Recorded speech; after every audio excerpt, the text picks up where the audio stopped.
بسم الله الرحمن الرحيم ياسين والقرآن الحكيم. ياسين بعض معنی کہ یا سید الثقلین، یا سید البشر. عکرمه و ضحاک نقل کړي د ابن عباس رضی الله عنه نه چې دا اصل کې د حبش لغت دی، معنی دا یا انسان. دارنګه زید ابن اسلم وای هو اسم من اسماء الله. یاسین چې دی دا د الله رب العزت د نومونو نه یو نوم دی، او څوک وای دا د رسول الله مبارک د نومونو نه یو نوم دی. والقرآن الحکیم، قسم می دی په قرآن باندې. شاهد علی نبوتک، چې دا قرآن گواه دی، شاهد دی ستا په نبوت باندې. الحکیم، محکم دی، من التغییر والنسخ، هیڅ قسمه رد و بدل پکې نه کېږي، د دې نه بعد دا منسوخ کېږي نه. انک لمن المرسلین، بېشک ته د پیغمبرانو نه علی صراط مستقیم، په برابر لار باندې، په لاره د توحید باندې، په لاره د هدایت باندې. تنزیل العزیز الرحیم، نازلېدل د دې د طرفه د هغه ذات نه دی، العزیزي چې زورور ذات دی، الرحیم مهربان ذات دی. لتنذر قوما، چې ته ویرې هغه قوم لره، ما انذر آباؤهم، چې نه دي ویرولې شوي پلاران د دی. داسې قوم دی چې د دې پلار نیکه ته کوم پیغمبر نه دی راغلی، نه چا ویرولی دي. حيث لم يبعث بمکة نبی بعد اسماعیل. تفسیر مظهری والا وایي په مکه مکرمه کې د اسماعیل علیه السلام نه وروسته بل پیغمبر نو راغلی، نو فهم اشد احتیاجا الى الرسالة من غیرهم. نو اهل مکه چې د عام خلکو په نسبت باندې پیغمبر د ډیر محتاج او ډیر ضرورت یې لرلو. ما انذر آباؤهم، چې نه دي ویرولې شوي پلاران د دی. فهم غافلون، نو دی غافل دي، ځکه د پیغمبر زمانه ورسره ډیره ده. اسماعیل علیه السلام چې تیر شوی، نو د هغې نه وروسته ډېر کلونه تیر شوي، نو علما هم پکې ختم شوي، پوه خلک هم پکې ختم شوي، نو ټولو کې غفلت. لقد حق القول على اکثرهم، بېشکه ثابت شوي د وینا. لقد حق القول، لقد وجب العذاب. ابن جریر والا وایي حق القول معنا حق عليهم في الكتاب، على اکثرهم په اکثر د دوی باندې، فهم لا یؤمنون، نو د ایمان نه راوړي. انا جعلنا في اعناقهم، بېشکه ګرځولي دي موږ په سټونو د دوی کې اغلالا زنځیرونه، فهي الى الاذقان، نو دا زنځیرونه او دا کړۍ د دوی د زنو پورې را رسېدلې وي. فهم مقمحون، نو دوی نیغ نیونکي وي سرونو لره. په دې سټونو کې ورته پړې اچولې دي، زنځیرونه او کړۍ ورته اچولې دي. نو چې هر کله په دې سټ کې زنځیر پروت دی، نو دا سر یې نیغ نیولې، ځکه دې زنې ته کړۍ اړم شوي وي. یا خو بالکل په حقیقت باندې حمل دی چې د دې په دې سټونو کې الله رب العزت کړۍ اچولې، اگر چې هغه په سترګو باندې ښکاري نه. او ابن عباس رضی الله عنه فرمایي وې دا آیت داسې دی لکه ولا تجعل يدك مغلولة الى عنقك ولا تبسطها كل البسط، چې تلا سنت څټ تم تړه. نو بخل نه کنایه ده چې شومتوب مکو، بخل مکوه. نو په حقیقت کې څوک څټ تلاس نه تړي، نو دا وې داسې دی چې حقیقت کې د دې په څټونو کې کړۍ نشته دی، خو چون کې د لاندې ګوري نو قرآن ته ګوري نو د الله د قدرت دلایلو ته ګوري نو، او دا سرونه داسې نیغ نیولي لکه چې زنځیرونه په دې سټونو کې پراته وي. امام مجاهد فرمایي رافعي رؤوسهم و ایدیهم، سرونه پورته کړي، لاسونه پورته کړي وي.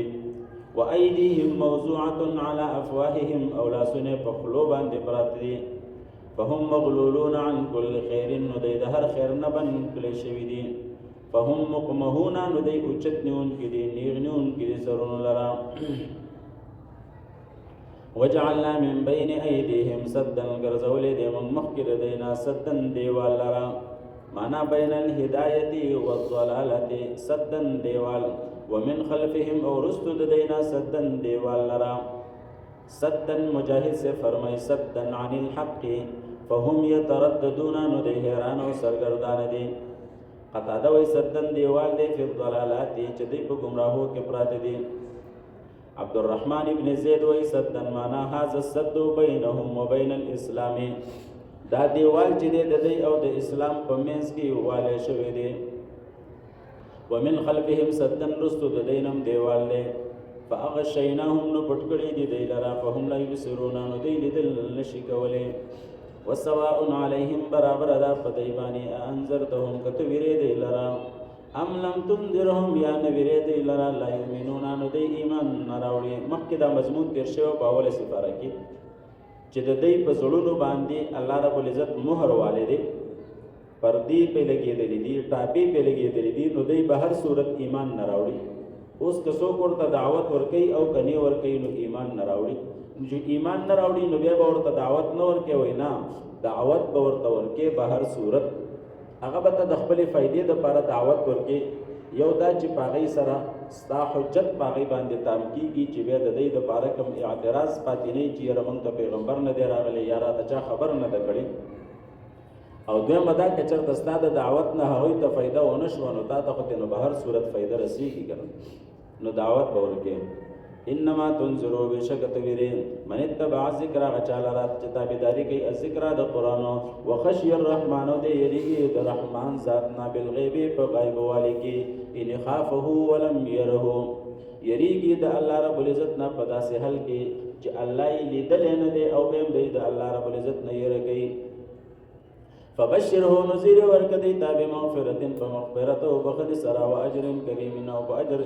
عزت من سرا ان نحن نحيي الموتى بشک منګ چې نحيي الموتى ژوند کوو مړولا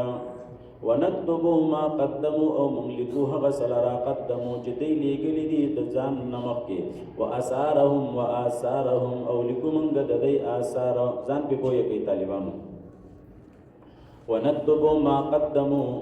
منګا لیکو هغه سلرا قدمو چې د مخکې لګلی دي د ځان نه دا خو بالکل واضحه خبره ده چې یو سړی په خپل ژوند باندې کوم اعمال وکړي نو دا اعمال د مخکې زی الله رب العزت ته رسیږي نو قدمو کې خو بس دغه اعمال دي بالکل واضحه معنا ده و آثارهم نه مراد څه شي دي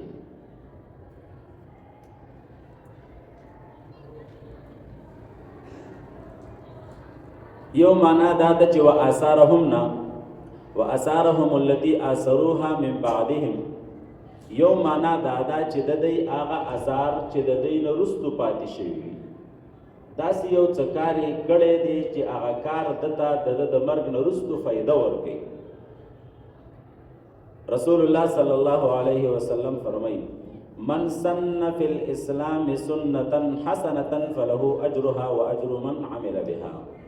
چاچی یو بهترین لار اختیار کړه یو بهترین طریقې اختیار کړه نو د هغې ثواب میلاو شي او د رستو که چرته په دې باندې څوک عمل کوي نو هغې ته به هم د دې اجر او ثواب میلاویږي د هغوی د اعمالو اجر او ثواب به دته میلاویږي دارنګې بل حدیث کې رسول الله مبارک فرمایي اذا مات الانسان انقطع عمله الا من ثلاث کله چې یو سړی وفات شي نو د اعمالو هغه سلسله ختمیږي ټول دروازې د اعمالو بنديږي الا من ثلاثن مگر درې ځایونه داسې دي درې شیونه داسې دي چې هغه د پسې بنديږي نه نمبر 1 علم ينتفع به چې علم د خور کړي او د مرګ نرستو داغه نه فائدہ اخستل کیږي شاګردانی پرخي دي د دنیا نه تلې دي او غي لګیاوي قران بیانې حدیث بیانې دارنګ عبادتونه کوي وعظونه نصيحتونه کوي مختلف اعمال کوي نو استاد تا د هغه شاګردانو د ټولو اعمالو هغه ثوابونه او اجرونه سکیږي رسېږي او ولد صالح يدعو له یا یو صالح او نیک بچی پرې دی يدعو له چې د لپاره دعاګانې غواړي ولد صالح نیک بچی پرې دی تربیت ورلکړې دی ذهن سازي ورلکړې ده او بچی داسې دی چې مونږ او دس کوي د قران پاک تلاوت کوي ذکر اذکار کوي او دعاګانې کوي نو مور پلار ته د دې بچي د ټولو عبادتونو اجرونه او ثوابونه ورسیږي. مفتی صاحب رحمت الله علیه به فرمایل یدعو له والبداقات اتفاقی دی که چرته دا صالحه بچی د مور پلار د پاره دعاګانې غواړي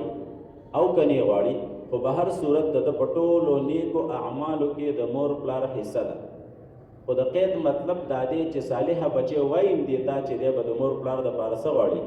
دعاګانې غواړي. او مخکې موږ حدیث ذکر کړو رسول الله مبارک فرمایي چې څوک د خپل مور پلار د پاره دعاګانې نه غواړي الله رب العزت ددن رزق قطع کوي او بندوي تینا. او صدقه جاریه دریم نمبر صدقه جاریه ده چې یو داسې صدقې په دنیا کې کړي وي چې هغه د مرګ نه وروسته ختمیږي نه